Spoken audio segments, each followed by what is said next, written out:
Nice. All right, so hi, I'm Dr. Nikita Vizniak with the amazing Beth Guirr. and the amazing Dr. Drew Jamieson. And today we're going to talk about some low back pain strategies that you can use for things that you might have to deal with in your practice as far as overall anatomy, assessment, and treatment options you might have available. So one of the things that I often see in practice is I'm seeing a lot of disc herniations right now, and I just want to make sure that people know to recognize when you're looking at a disc herniation. So the first thing is numbness and tingling that goes past the knee, worse with coughing, sneezing, and straining, or a Valsalva maneuver that is aggravated by a straight leg raise test. Those are signs of a disc herniation, and they can be managed by many of the techniques that we're about to show you right here. So now we'll pass this off to Beth and Drew and see some other options that we have available. You can take it from here. No, to go. So I play a very interesting role when it comes to low back pain. As a naturopathic physician, I'm quite often the end of the line when it comes to treatment options. People have maybe done chiro, physio, massage, and they've had improvement, but they haven't had complete resolve of their symptoms. They may still have lots of back pain, symptoms down the leg, and this is where, as a prolotherapist, I will look at ligament integrity and go, okay, what's the actual structure and stability of the low back like in a case like this, and why are the muscle spasms not settling down? So this is where I really put my detective hat on and go, okay, if the disc has been torn, what other structures have been damaged? And then we'll look at iliolumbar ligaments, SI joint and ligament integrity, and other soft tissue structures in the back that were likely damaged during that disc herniation, because the disc is also a ligamentous structure. So if you know that's been damaged and that is now pushing on a nerve, you have to look at those more superficial stabilizing structures of the low back, and that's where I really get to work and go, okay, what's missing here? Yeah, really good points there, Drew, especially for a lot of practitioners out there. They forget the annulus fibrosus is the strongest ligament of your spine. And when you're looking at this, I really like what you're saying there, Drew. It's fantastic, because what are we trying to do? We're trying to figure out the specific anatomy that's involved with the injury for the patient and really treat the root cause of the pathology, not just masking it. Yeah. And as a differential, you can have SI joint pathology kind of looking like, is it a disc? Is it coming from the SI joint? You have to have both of those on your radar in these cases and not just think disc, but what about SI joint? Because if there's instability there, that can also cause sciatica type symptoms down the leg. So you have to have your differential hat on for other causes of sciatica. Yeah, and then we'll pass it off to the amazing Beth, who will add even more, but I want to change it just a little bit. Cut this section out here, because we should catch the outside of him like that. Too much shoulder breadth. Too much shoulder, man. You're huge. Okay? All right, so then we'll pass it off to the amazing Beth. So basically what these guys said is a lot of the stuff that I look at too, but I am going to be looking at a little bit of postural things. I'm going to be looking to see if you've got a lordotic curve, or if you tend to have lower cross syndrome. That looks like if you have a change in your hips and you're moving forward, and you've got weak glutes and weak abdominals, if you've got tight hip flexors and tight erectors. I'm going to be looking at those. I'm going to be treating both of those things as well. That all involves the low back. Sometimes people are surprised that I involve glutes and even hamstrings, but because of that chain, it's a very important structure. I do like to involve those in almost all of my treatments for low back pain. As well, I like to do a lot of active treatment. I love to have QL treatments. We're going to be on our side. We're going to be doing pin and stretching. We're going to be doing a lot of movements. So you're going to have some fun today. Yeah, and so a couple of neat things about this, especially for Beth. Like, let's look at the amount of time that each one of us practitioners will spend with a patient. If you're a new patient, I'll give you about 40 minutes, unless it's a really complex case, we'll book extra time.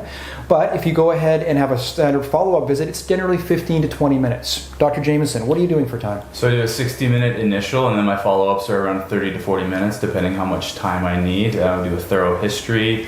We'll put them into various positions to see if we can recreate symptoms, full neurologic workup anytime there's signs and symptoms of that. And then when we're doing injection therapies and sort of more invasive techniques, there's a thorough PAR-Q that we go through with the patient to make sure they understand all the steps and procedures and risks and all that kind of stuff. They really have to understand what they're getting into when we start upping the ante. And that's great. I mean, that's one of the biggest things we're always looking for any patient interaction is always going to be informed consent, and PAR-Q is a great way to do that. Procedures, alternatives, risks, and any questions the patient might have. Yeah. But if we look at overall time available per patient visit, who's the winner here?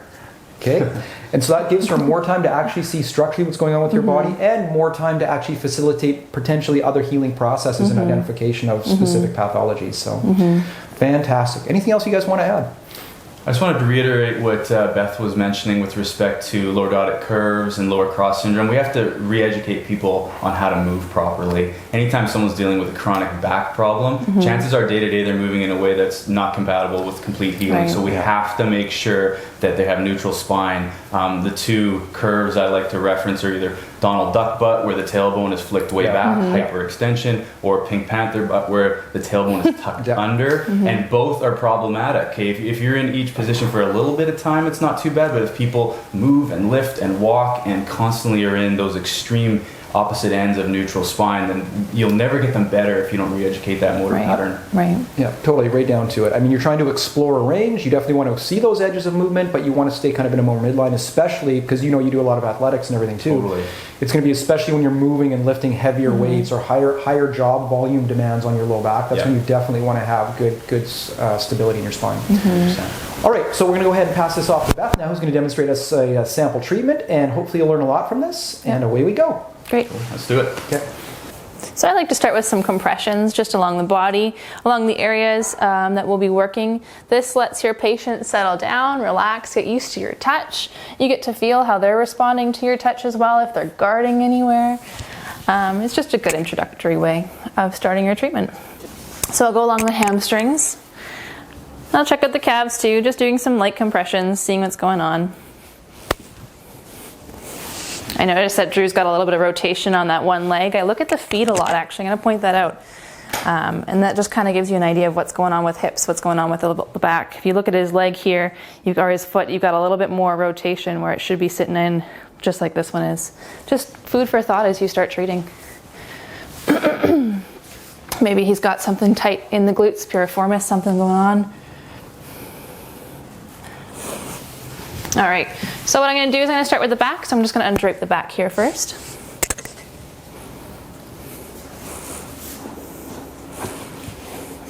And I usually like to start with a lot of fascia, just starting with releasing, stretching out that area, lots of cross hand shearing, opens up the area, gets blood to the area too. Again, it's kind of an introductory touch. This is also a place where I start asking more history questions if you didn't have enough questions already in your initial. I find actually more information with my patient on the table than our introductory history intake altogether. They're more relaxed, they're going to tell you things, and they're going to remember things a lot easier than feeling that pressure of, did you have this pain then? Or did you feel this when? It's just a little bit more personal. Do a little bit of lumbar distraction. And I like to get my patient to take a couple of deep breaths here while I do that. Thanks, Drew. And again, let me know if at any point you're uncomfortable with pressure technique. I can change everything up. So while he's breathing in, I try and hold that position, and as he breathes out, I try and really kind of keep that distraction going.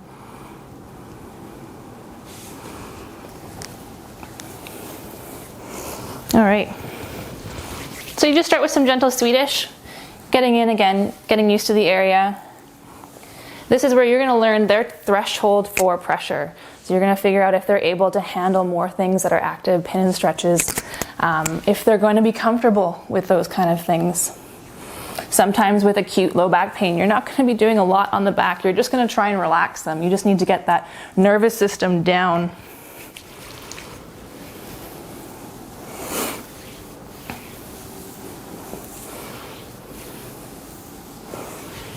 So just your gentle Swedish. I include glute med a lot in low back, so that's just as you hit that lower back cusp of our hip here. And I find when people actually tell me they've got low back pain, they usually point right to glute med. And it's not generally, quote unquote, the low back at all. It's something just off the edge of it. One of my favorite things to do for a really direct low back treatment is using a lot of my elbow, but specifically getting them to contract while I'm using a stripping motion down their back. Sometimes it can be pretty intense, so again, I'm just kind of testing the water, seeing what he can handle just with general pressure. And if he's okay with most of it, you doing okay just with that pressure as is? Yeah, that's fine. Okay. What I like to do is get them to get the contralateral leg up and extended in the air. So I'm going to get you to Drew just to hold that leg up as I start at the beginning. So go ahead and lift up your leg. Nice and high, perfect. If you feel uncomfortable at any time, just let me know. You can back that leg right back down. You don't have to hold it if you're uncomfortable. Was that sore for you? No, it was okay. We're going to do that one more time if you're all right with it. So hold it up. And you're going to keep holding it, hold it, hold it. Get right down to like that iliolumbar ligament. I got a little bit of a twitch from you there. You doing okay? All right, and you can relax, come down nice and slow. That is some of my favorite things to do with people, especially with more chronic low back pain. Getting that really active stripping motion is so good, and I feel like it gets all the fibers.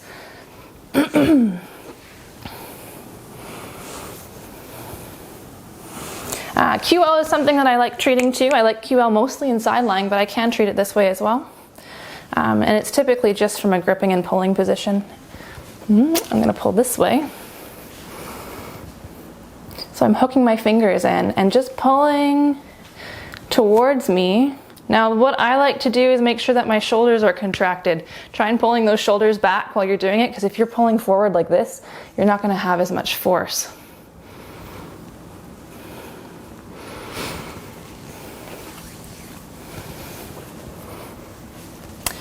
Something you can also do is use Dr. Nick's awesome fancy tools for back treatment, which I have pre-warmed in my pocket. There we go.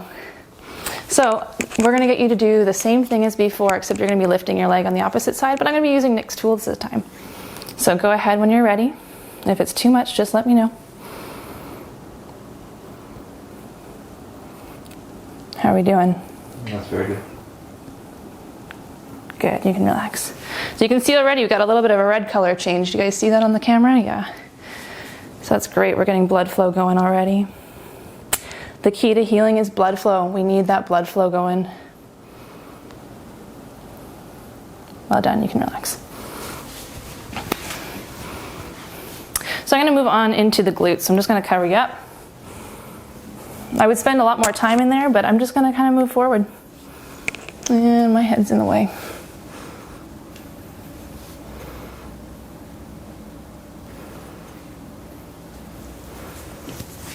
How often do you spend time stretching? Not much. No? But you're working out a lot, right? Yeah, so I would say I do a lot of dynamic stretching. Okay, that's fine. Before every workout, we're moving and stretching with movement. But Do you do it after your workouts too? static stretching is pretty few and far between. Definitely don't do a lot of yoga. Static stretching after would probably be the one place I need to do more of. And why do you tend to refrain from that? Any reason? Time? No real reason. Enjoyment.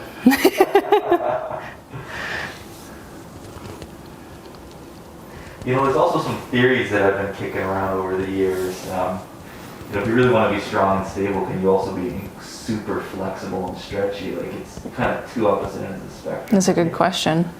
Yeah, so there's a few, you know, specialists and professionals I follow where they question that. Should we be taking someone that has to lift a ton of weight in a powerlifting meet and telling them to go to yoga to help with their back pain? Is that a smart idea, or could that potentially backfire?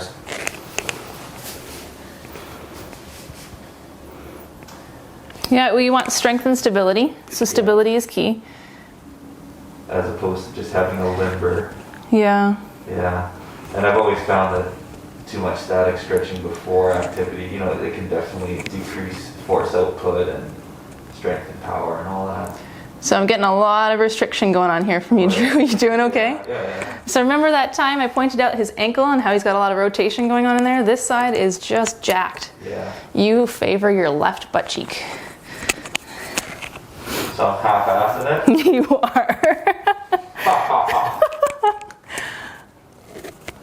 So glutes are important in low back treatment. If your glutes are pulling and they're pulling onto your back, it's important to include it. It's such a huge, strong fascial connection with our thoracolumbar fascia. It goes right into our glute max. It's important. Doing those rotators, just getting that whole area.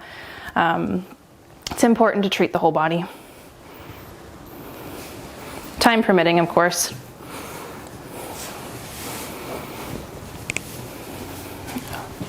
I want to really work on this one more. So this is where you can, again, bring that fancy tool out that Dr. Nick has. You've got the Ninja Star one here now. So I like using the thumb angle for it, so it's not as pokey. But I'll go in there and load in, find piriformis, find all those internal rotators. You've heard of the term P-Go-Go-Q. It's a great way of remembering what those are. So you've got piriformis, you've got your gemellus, and then you've got your obturators. I don't know if you guys have heard that great term, but it's helped me memorize all those ones. Yeah, we just learned them as the PSO IQs. We've got all our funny ways of remembering things.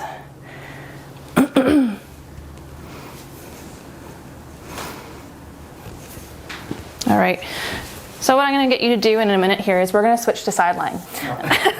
So I've just got Drew's back draped here. You can see it from the top camera. I just tucked right into the underwear. This is going to let me go into QL again. So now you can see that there's less resistance. You can see my hands sinking right through. If you look at that camera, you can get into the QL a lot more here. So this is just, again, a little bit more passive. We're not making him move yet. You're kind of feeling things around, seeing if there's restriction in certain spots. So what I like to do is after I've worked through this area, I'll get Drew to bring his leg off of the table. So his top leg, just bring it right off the table, let it hang. This is typically easier if your patient is dressed. I'll do this with a lot of people when they are done and off the table and dressed, if they've got stretchy pants on, but it lets me get into that QL a lot more.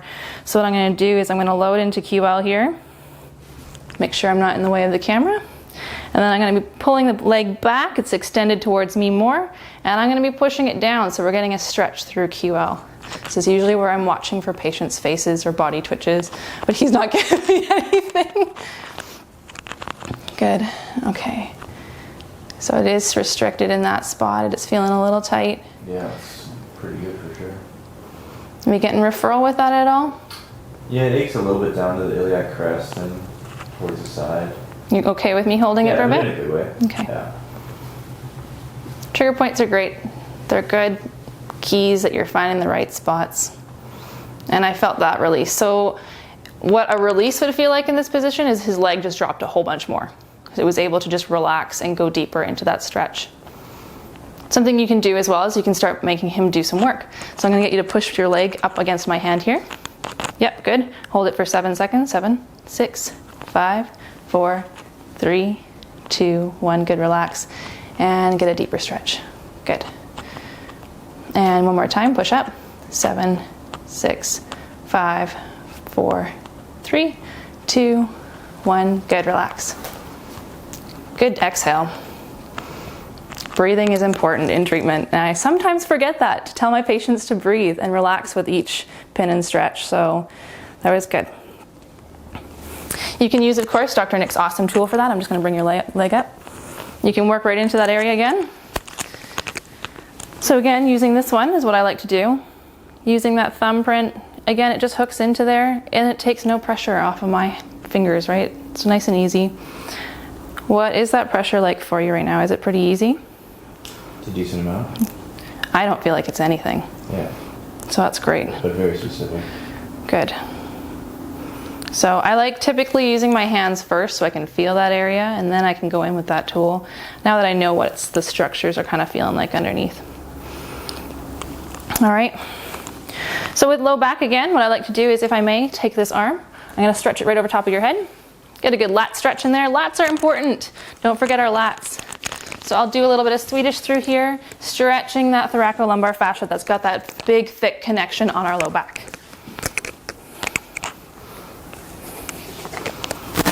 And we can use, again, that tool that Dr. Nick has.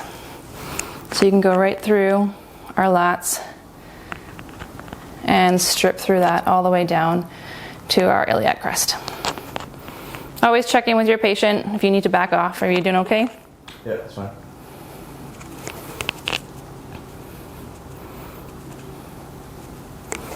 All right. So I would do this both sides, of course, but what we're going to do is we're going to switch now to face up so I can work on his hip flexors. I got you. All right, so always do face up treatments because laying face down for a long period of time can get really uncomfortable on a patient's back if they've got low back pain. So what I like to do is include our hip flexors. Earlier I mentioned things about similar like our lower cross syndrome, okay? So we've got tight hip flexors and tight erectors. We need to include those in our treatment. If he's just got low back pain, he's likely gonna have tight hip flexors too. Most of us will. So what I usually will start off with doing is just some light compressions, again, just to feel the area, get them used to that area. I see some smiling just coming from you a little bit there. Are we okay with pressure? Yeah. Okay. So I will generally use just like my thenar just to feel that area right where that ASIS is coming off of.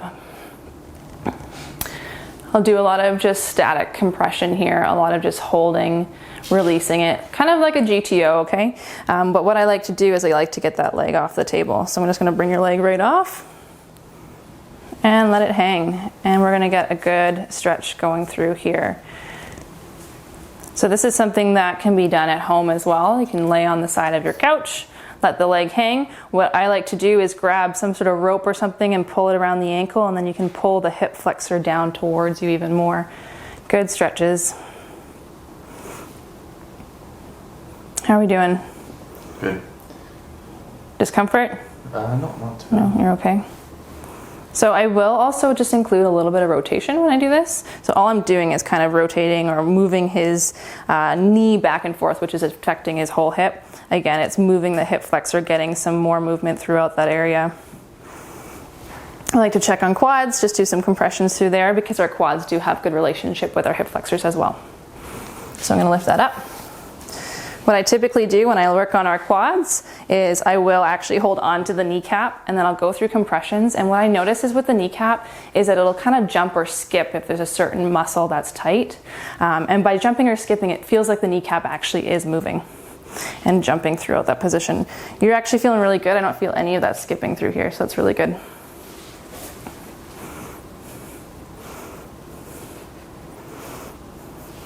So generally, that looks like what a low back treatment would look like. If I have time, I'm going to include some relaxation, a few minutes at the very end, and that includes maybe some treatment on the shoulders, into the scalp, anything like that, but generally that's what it will look like. Really simple, really straightforward, and really effective.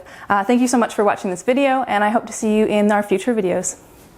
All right, so we're back and we're going to now demonstrate some sample setups that you might do as part of joint mobilizations for the low back. I'll go first and just demo a quick $1 million roll is what it's known as, but I found it actually be quite effective, especially if you do some specific modifications. Then we'll pass this off to Dr. Jamieson, who also demonstrates some other techniques as well. And while we've got the amazing Beth here, we'll go ahead and use her as our model. So Beth, can you lay on this side facing me if that's all right? So pretty standard setup, but what you want to do, especially if you're a smaller practitioner, if you've seen some of our other videos for adjusting, you know that we've also had Dr. Chung, who's all of 5 feet tall doing these same things, just over 100 pounds, or maybe just under.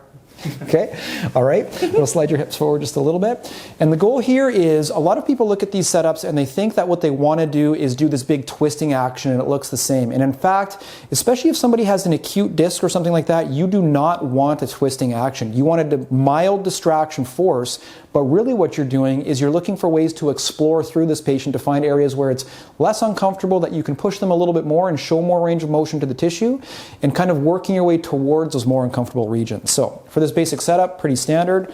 Arm can come back here, over top. Key thing again is your body weight is up and over top. So you get your hip up nice and tall and use it to go ahead and distract down. And as you're distracting down, you can give a little bit of a load. And if I have a really acute person, what I'll actually do, and Beth is fairly flexible, I'll actually just start like this, where I'll just start moving her from side to side. Get out of the way of the upper camera. Start moving her from side to side just to gauge her overall flexibility. And yes, this is mostly rotation right now, but because her leg is down, we get a little bit of a counterlever force with this. The next part of it is going to be getting up over top, and you might change your grip a little bit to be something like this, where your hand goes in.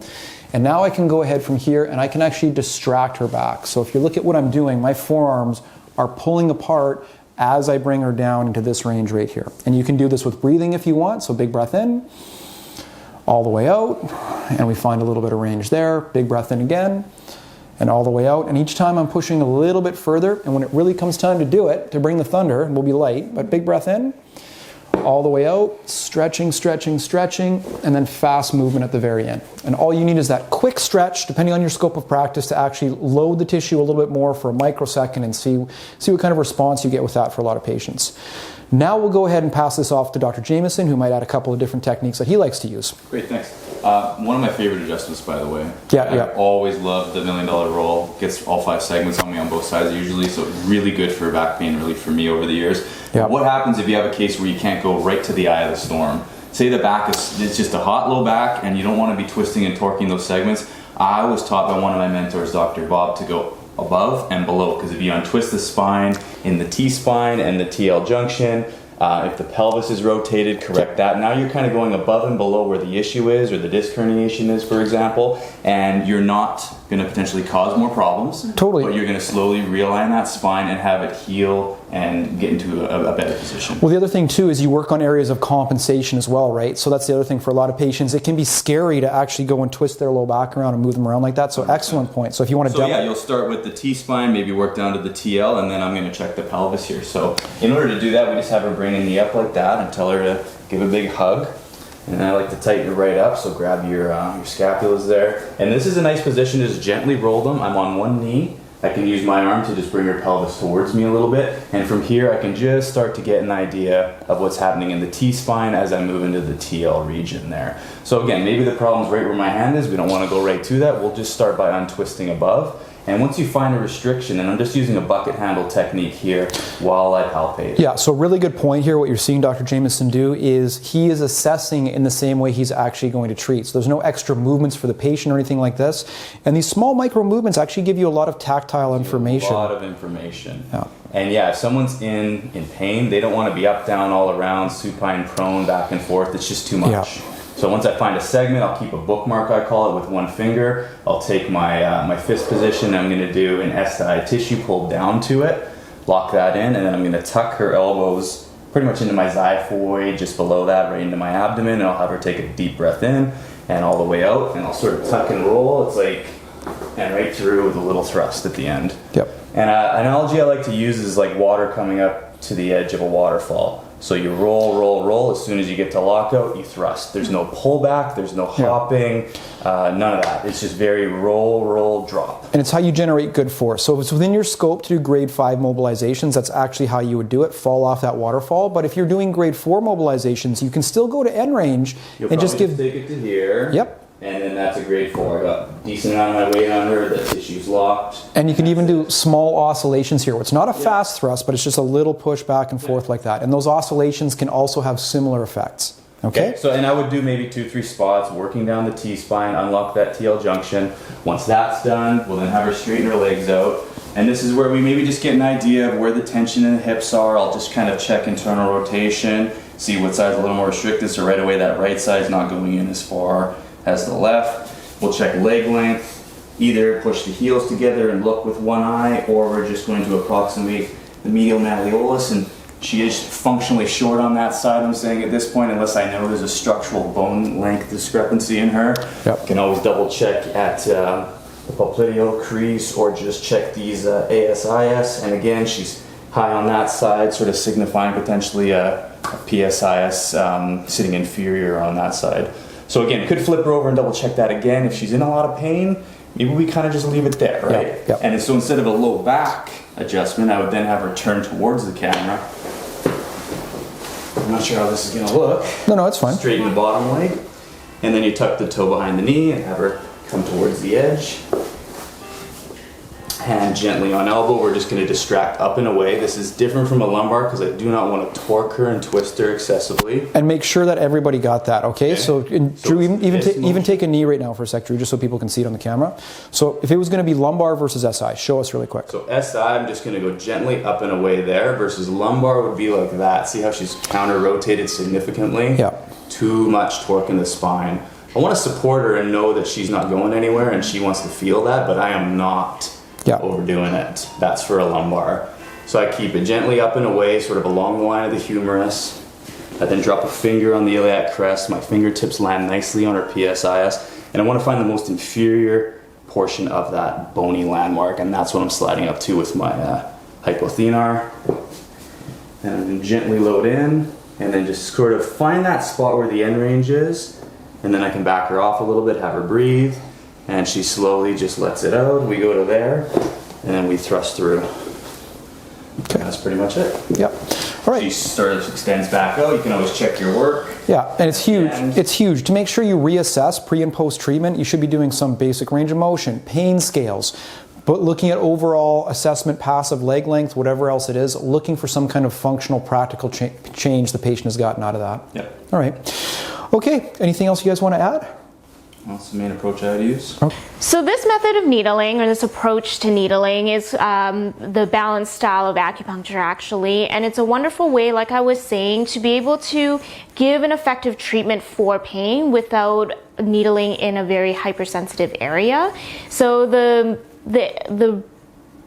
theory behind balance acupuncture is that we're looking at mirroring the body, right? So when we're looking at the arms or the legs, the elbow, the cubital crease or the popliteal crease are both where the umbilicus lies. So if you're looking at the body and this is where the umbilicus is, then we know below the umbilicus, then that's where the low back is, or even just behind the umbilicus, that's where the low back is, right? So when we're looking at the arm itself, if this is the umbilicus, then we can actually needle in this area just below the elbow, or even within the elbow itself, just to deal with the low back pain. And same with the popliteal fossa as well. So where the knee crease is, or where the knee joint is, then anywhere distal to that, we'd be able to palpate and feel for any resistance, and where I feel the resistance is then going to be where I will needle. There are some other points that I would use as well in the hand itself. There are some really great empirical points that we can use. Li 4.5, it's called Lingu, and it's actually between Li 4 and Li 5. So if you find those 2 points, you meet in the middle, usually where the first and second metacarpals end up junctioning. That's a really great point for low back. I like to mix that with gallbladder 30 on the, I believe, or 31. 32? 33. 33? On the IT band? Yeah, on the IT band? Okay. So I like to mix Lingu with gallbladder 33 on the IT band. Those two together work really well for low back pain as well. It's actually really great because when you're looking at the balance method, it makes sense too, because it works both ways. The umbilicus at the knee or the elbow. Below the knee can be the low back, but you can actually flip it, so then just above the knee can be the low back as well. So if we're needling gallbladder 33 as well, then it kind of matches where that pain pattern is going to be. So when I'm looking just at the upper extremity here, if you do want to palpate, there is going to be resistance, and it really depends. Usually if the pain is on the left side, I'll needle the right side, and vice versa. If it's all over the place, or if it's on both sides, then it doesn't really matter, and I'll needle both sides as well. And you just palpate through and you feel for where that resistance is. There's going to be points where it's going to be more resistive, less resistive, and where I'm needling is actually just along the meridian itself. So I'm going to be palpating along the lung meridian, which flows from the elbow to the lateral wrist, and then you have the pericardium, which is just midline, and then you have the heart meridian, which is on the medial side of the arm as well. So I'll be palpating all those meridians, and then you feel that there's going to be resistance here, so I put a needle there, and then you would palpate through more, and then you can actually needle here. So all these points, or these acupuncture points, just lie on that meridian. You don't necessarily have to needle lung 5, you don't have to needle lung 6, there's no prescribed actual point itself. I just needle where I feel that resistance, and the goal for me is to be able to reduce the pain down by 50% by the last needle, and then by the time about half an hour when the treatment ends, they should be completely pain-free and off the table. So that's my goal for every treatment, especially on the first one. However, if there are structural issues that are in play, I find that I can only really get it down to about 2 out of 10 because there are structural issues at play. Then this is where I will refer out to other healthcare practitioners so they can deal with those structural issues, and then we can work together to get the pain away.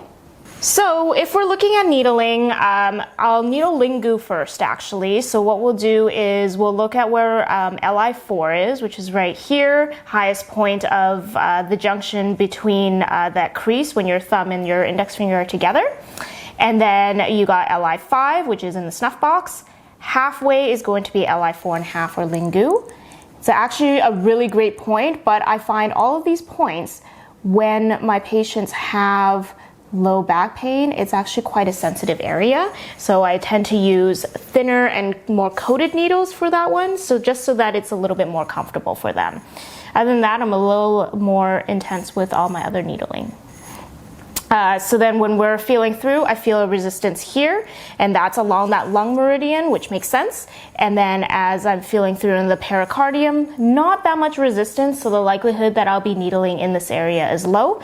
And along the heart, which is on the medial side of that arm, which is right here, and it runs along, not really as well. So for Drew, I would honestly just needle along that lung meridian. I would check in with him.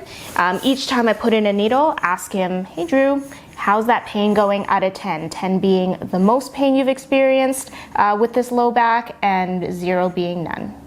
And then you would check in with them. I always ask what the grading scale is before I put in the needles, so then I know right when the last needle is in, where the pain scale is at, and then at the end of the treatment. So then I can actually see where the pain is going, where the markers are, and how the treatment process is going week by week.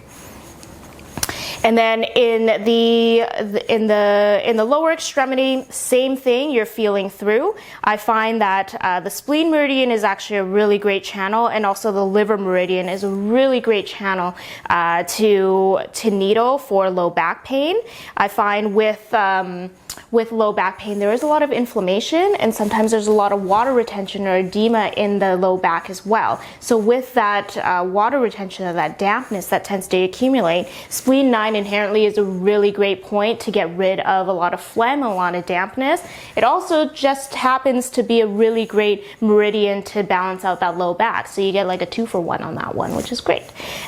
So I would needle spleen 9, and there's also an extra point, so it's called liver tan, and that's about 45 degrees was anterior to spleen 9, and I find that that's really a tender point for a lot of my patients for low back pain, and I love to needle that point as well. It's great for to balance out that low back. So it's actually right here, like a toonie sized space, and then you have to palpate around to see where that pain is on the patient, and then you needle, and then you'll needle straight towards spleen 9 on that one. So one of the things that I love doing for my patients outside of just needling for their low back pain is I want to make sure that their mental health and their mentality around the pain is actually way less. So a lot of my patients with pain, they do have a lot of anxiety, or they have a lot of fear around doing things in their life because they're fearful of causing more pain or more injury to themselves. So what I love doing is doing some ear acupuncture or some scalp or facial acupuncture. These points are wonderful for stress management and anxiety, and it really just brings everything down. It brings the energy away from the head all the way down, and it really grounds them. I can either do it at the beginning of the treatment or at the end. It really depends on how anxious they are around being needled. But some of my favorite points are yin tong, which is right at the glabella between the eyebrows, and then we have some we do have some ear acupuncture points. There's 2 that I really love specifically for stress. That's going to be ear shen men, which is right here, and then there is parasympathetic. It's actually really hard to see on camera in real life in general. but it's actually right where you follow this line of the ear, and then it's gonna be on the inside, on the anterior surface of that ear there. And it's actually a wonderful way to be able to just relax out that patient and bring everything down. There are a few ways that you can needle yin tong. What I find it's easier if you have a tube. Most people don't really do it with a tube, but I find that it's a lot more comfortable for a patient. You pinch up, and then you want to needle, and it sounds really weird, but you needle, and you want to needle till you hit the bone first, actually, and then you can redirect, and then you go downwards. And the reason for that is if you needle by just pinching and then needle inferiorly, it's actually a little bit too superficial, and you're not going to get that same treatment effect from that point, versus if you go a little bit deeper by hitting that bone and then redirecting your needle. It's not any more painful. Drew, you didn't find it any more painful than what you've felt before, and it's just a more powerful treatment. All right, so thank you very much. I want to give a special thanks to all the fantastic practitioners who have been here. Hopefully you've learned some amazing stuff. Is there any final words that you guys want to give as parting ideas, themes that might help them perform better for low back pain issues? Stretching. I love stretching, and I know that some people are keen on dynamic or not dynamic stretching, but I think it's important. And figure 4 for those glutes. Child's pose is awesome. Get the lats involved. It's important, okay? So I would give a lot of stretching just for something to do at home as well. It gives somebody the ability to put that effort in for themselves at home if it's getting a little sore. Nice. For me, I would say really work on that inflammation that's coming into your diet. So making sure that we have as little inflammation as possible. Top 3 things that are highly inflammatory for you are going to be dairy, corn, and eggs. Well, actually, no, there's 4. I lied. And also gluten.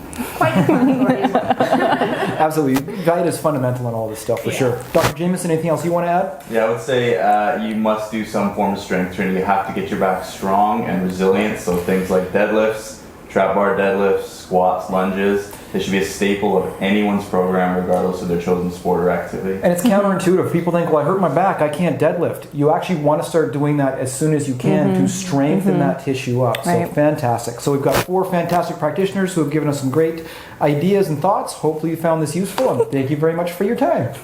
See you later.